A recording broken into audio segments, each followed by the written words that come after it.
Hello and welcome to the FASAHA 4.0 podcast series. And today we'll be looking at in-depth what FASAHA is all about, and we'll be discussing a major model in the project, which is the IDP model. If you don't know, IDP means Internally Displaced Persons, and I have with me my bosses over here in the studio. I'll be talking bosses. All right, so on this now, we are just his colleagues. No, and then we have a special colleague here, because, so she's the head digital development. But then she's our madam. Yeah, she's our madam. She's the main person as far as FASAHA is concerned. She understands the project, and she's very, very passionate about the project. So we just got back from the IDP camps where we held info sessions for the three different locations in Abuja.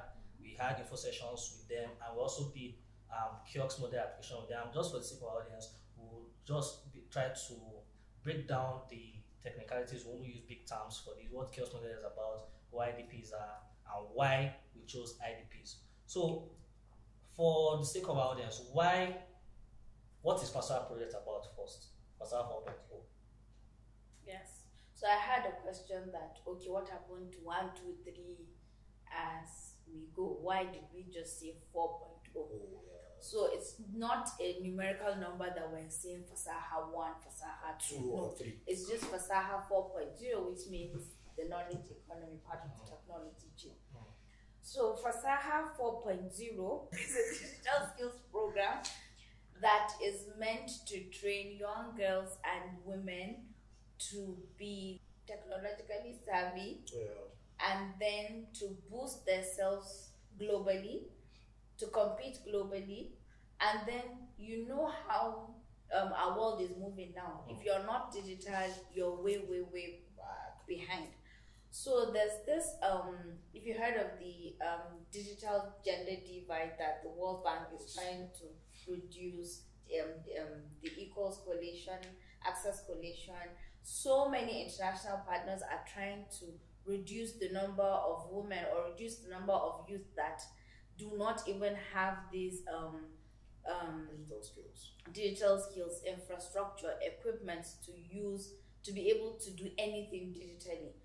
Because of the pandemic, everything is changing now. Absolutely. So that's why we felt, okay, it's time we teach these digital skills to these young girls. We've tried it so many years with both genders, but specifically this one is to bridge the gender divide. There's a gender gap between even the guys that go out to learn these skills than the girls. So what we're focusing on is now to teach these young girls between the ages of 18 to 35 years, young girls and women, to learn data science, to learn app development, UX, UI, UX, content marketing, which has to do with digital marketing. And digital literacy. Yes. That's the very basics of computer. Exactly. So one of the things we felt was, okay, apart from teaching these skills, let's check another special sector that has never been gone to, that they don't even know what is happening, that they've been neglected and left out. So we felt, okay, let's do IDP, let's do DGBV, let's do fistula girls, let's do the survivor fistula girls, let's do blind people, so we were all planning all big. But if you look at it, it is trying to reach people from different demographics. I mean, this is really broad. If you check it out, it's a very broad demographic. And even when we went to the IDPs, we still saw that, okay, even that particular IDPs, there are still issues. Like it's broad. It's a very broad demographic. We had a particular IDP that had women, expectant mothers. We had those that, okay, majorly they are young people. We had those that were integrated in the community. So for you, I would like to know basically what do you think are the major lessons we learned from the IDPs IDPs, the info session we had with the IDPs? Okay, yeah, no, basically, the IDP model, it's a model I love so much. And because so maybe you first start by telling us what IDP model is about. So just like she explained, Aisha explained that while planning for the implementation of the project and all that, we looked at, okay, let's get a particular set of people who have been neglected.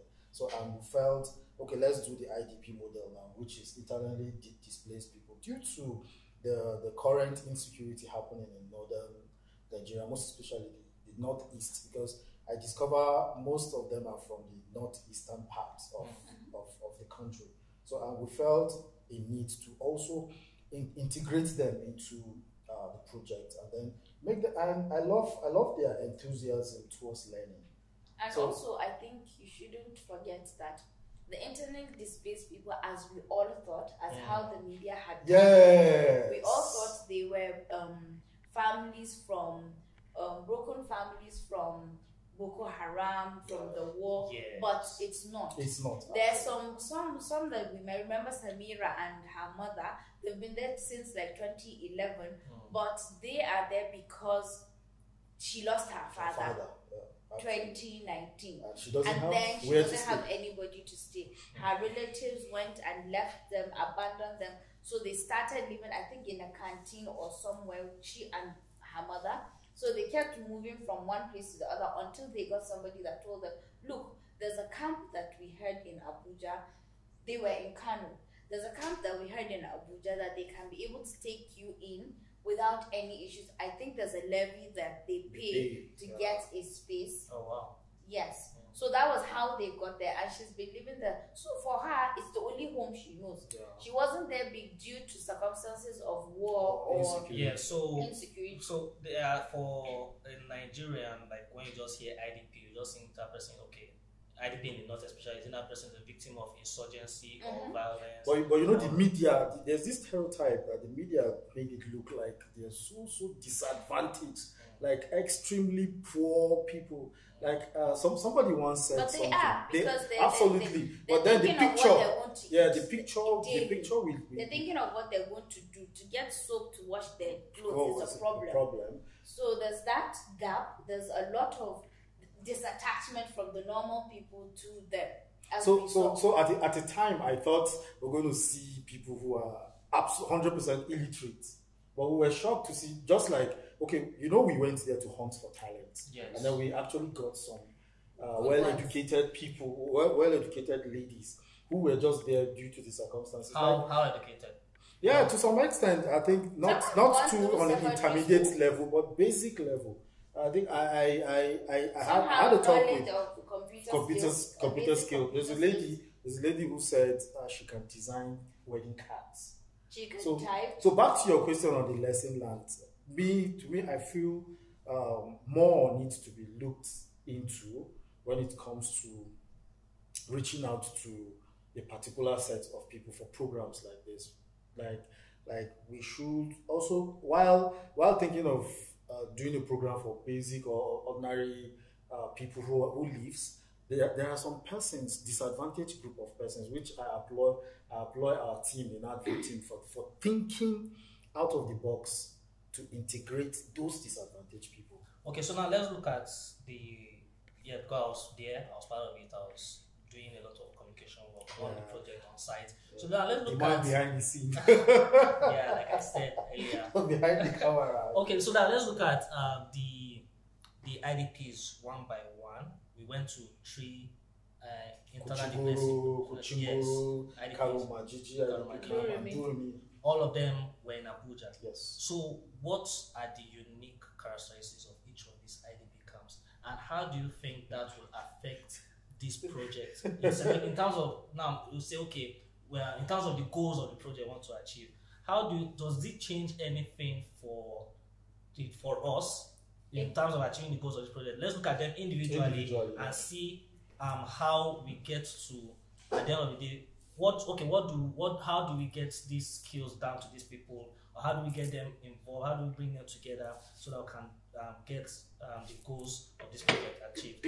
So let me start with, when you're planning anything in life, you write it down, you jot down, I'm going to do X, Y, Z. You have your work plan. And you're sure you're We did. We had a work plan. Yes, we did. An excellent we work thought plan. everything out, everything. We were like, in 2 hours, we're going there, we're going to see the camp manager, get the information we want, and see the girls, talk to them, give them an overview of the project, boom, we're out.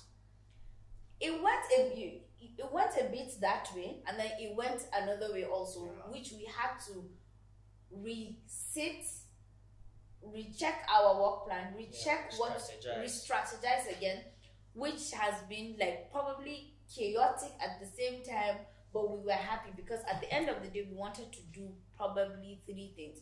We wanted to make impact in their lives. We wanted to teach them these digital skills, and we want to also know by the time we're done with the program, the impact and the digital skills combined with the soft skills that they're going to learn, the psychosocial sessions that they're going to have, just to how build is their it self-confidence. going to change their lives? So let me just quickly point it out. There was no plan to do any psychosocial session At until all. we got there When and we got realized there, there's a gap there. A lot. Absolutely. All we were going after is make sure these girls have this knowledge, and then they being taught about the computer, sell their skills online, and that was it. But we didn't think we were going to meet young women or girls that were you could physically see that they're disturbed. They're traumatic. They're traumatic. They're traumatized and all that. You could also see that, look, there's a problem with this young lady, or she has been probably emotionally abused, sexually abused, so you never know. So why we thought of this psychosocial courses, sessions that are going to be done every morning before the normal classes begin is, we need to show them that, look, you have another life beyond this. You can have a better life beyond this. It doesn't just stick, okay, I'm in this camp forever and I'm done. No, we want you to learn the skills. You have to go out, you have to be courageous, you have to have the self-confidence, you have to have to boost your self-esteem, to know that, look, I am ready, whatever Aisha is doing, I can be able to do it. We met a lot of girls that could speak good English, while we met others that could not even understand what we were saying. You remember I had to keep translating it in Hausa. It was a bit difficult. I know Hausa is my language. It wasn't part of the original plan. It wasn't at all. Yeah, our plan was strictly English, but we had to drop down whatever the communication. And we remember we had an argument on that. I was saying it's against the policy or the principle that translates. Well, we had to communicate. So, but then there will be no effective communication. Do you understand? If we do not come down to their level, and sincerely, I'm glad we made that happen. And I think in the long run, we will have to reach out to other international partners like UNFPA to go to these centers and give them a sensitization on family planning. Because as we saw at Doremi, 90% of the women were heavily pregnant. From the age ranges of, and if you notice the demography there, it wasn't the younger generation, it was more of 30 plus upwards. While Kuchungoro, it was the other way around. It was the younger generation from probably 18 to 29, right? Kuchungoro or Kamajiji? No, Kuchungoro. Kuchungoro was the first camp we went. Okay, no, the last one. The camp integrated with the last one. Exactly, that other one. The age group is between 18 to 30 years. Absolutely. Which most of them, I can say 80% of them have gone to school. They've gotten the basic up to secondary school education. So they're just waiting for JAM. Probably they can't pay because of fees or anything or whatever. While the Kuchingoro is a mixture of both, but without the pregnancy. So then you see there's a problem. What is the problem? From the Durumi women, we understood that their husbands did not allow them to work. They did not allow them to do any skill, except a few which were doing crafts and math. Yes, exactly. This hand knitting. While the other ones had day jobs. Some were going to farm, some were being cleaners in houses or schools or on the streets that they said they were sweeping. Some were being were going to schools as cleaners around the environment. Just to make ends meet. Exactly. But the other women in Durumi particularly were not doing anything. They're just there because their husbands are there. And I remember a particular lady or woman, let me use that word, says, she doesn't know if her husband will allow her. Do you understand? Because we are not, the hub is going to be situated in another camp. So she was like, she was a bit worried and she really wants to participate in the program. But then, so I told her to have a way, liaise with the camp women leader and then talk to her husband. And see if it's possible to do. At the end of the day, we want every one of them to attend. Okay. But amongst the three, just a question to you. Amongst the three camps, which one do you think is the worst in terms of how their livelihood is, in terms of how you see them health-wise, in terms of development? And why do you think is that? So this question is okay. So I feel the Durumi camp and the Karamajigi camp has a lot of challenge. Will have a lot of challenge. Kuchinguru camp is well structured. They had a lot of structure. When we got there, the information went around and it came once. Even when we went back to get the kiosk model. To register, get applicants. When they reached out to them, they all came in one time.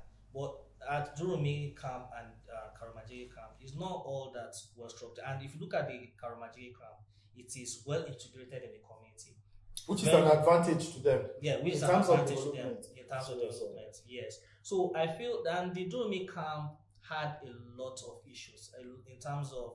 Yes, a lot of them were expectant mothers, and the camp is not well structured. If you look at the camp, there are hygiene issues, and if you look at it, part of the goals of this project is to find out what are some of these barriers that holds women back from getting these skills. These are some of the major barriers. You mentioned some that their husbands won't allow them participate. There are sociocultural issues. There are issues of exploitation in the camp and things like that, which is really sad. So I really believe that if in terms of getting this project done, a lot of achievements would be made in Kuchinguru camp. But that doesn't. We are Natview Technology. That doesn't stop us from saying we break it. Yeah, we break the barrier. We reach out we crash the ceilings. We break the mountains. I think that's our trade. Yeah. So when we don't believe in impossibility. We do the needful, and the needful is to change their lives. And absolutely. I know, and I'm certain we're going to do that. So I want to know for both of you and even myself, maybe I'll talk about that later. What does success mean to you at the end of this project after we are done with those we select in this camp? Take a start. Okay, so in every project there's expected outcome and all that. Yes. So the major thing is to see them being self-reliant and to see them integrated into the digital ecosystem. That's going to be the key achievement for me as far as I'm concerned, because I know there's some key indicators used to measure that and all that. So I'm very, very optimistic we're going to achieve that. So we started making that impact with the talent hunt, the info session, and even the kiosk model. Adding up to what he said, I strongly agree with what he said, but I'm going to add up with probably two things. Apart from them learning the skills, apart from them selling themselves out there, there's one other thing. I want by the end of the program, probably when we're doing, there's going to be a routine, like a monitoring. Sure, an evaluation. Sure, we'll track their progress. We'll keep tracking them after a month, after 2 months, after 3 months. So I would say post-program, after 3 months, what I would want to see, I would want to look at that same lady through her eyes and see that, look, I've changed drastically. right? I want her and me to have a normal, proper conversation. Because when I was talking to her the other day, she was just staring at me and she did not know. She was like in another space entirely, but she was there looking at me. Yeah. And I kept asking her, do you understand? And she said yes. And she repeated what I was saying, but you can clearly see that there's a disconnect. So I want that her attention span to know that. And if she's not in a safe space, she's not going to have that. Sure. If she doesn't know the aim of why we're doing this, she's not going to have that.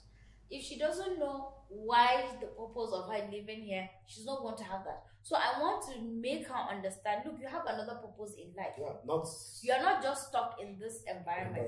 Yes, fine. Temporal space. If you're there and you don't have anywhere to go to, I always say to myself, I shall make use of what you have. Yeah. Yes, I don't have the capacity to move them away, but I have the capacity to improve on what they have. Sure. Yeah. By teaching them these skills, by showing them, look, this is not the end of the world. Let us all show them that you have another chance, like all we do. Right? That will be my greatest, that will be the happiest day of my life, that I know we have delivered on what we're supposed to do. Sell yourself, not sell yourself as in individual. No, sure. to market your skills. Exactly, market your skills. People buy it online, deliver it, and do that. That is one. Change your life drastically. That is my major goal for this program. All right, so you just. But for me, you're being like this. You're just talking about the IDP. Yes, it's our baby part of the project. You're not talking about the other girls. Of course, we'll visit the other aspect of the program, but like you just mentioned, the part where they will be able to package their product. Because if you look at it, the Drew Me Camp also had disadvantages. A lot of them are into handcrafts. Yes, they can make those that can make caps and then a few. Yeah, was it rock? Yeah, so it was like a learning moment for me, that we are not just teaching giving them digital skills. We'll show them how to brand their product, how to brand themselves, how to sell. That is why the integration of that soft skill. Exactly, that's why we're including the soft skills. That's why you can learn how to brand your product, take your product online, because what you do online matters as well as what you do offline. In fact, I want us to discuss on how this soft skill will affect them positively. Okay, but before we do that, I would like us to take a short break, and we'll be right back. See you soon.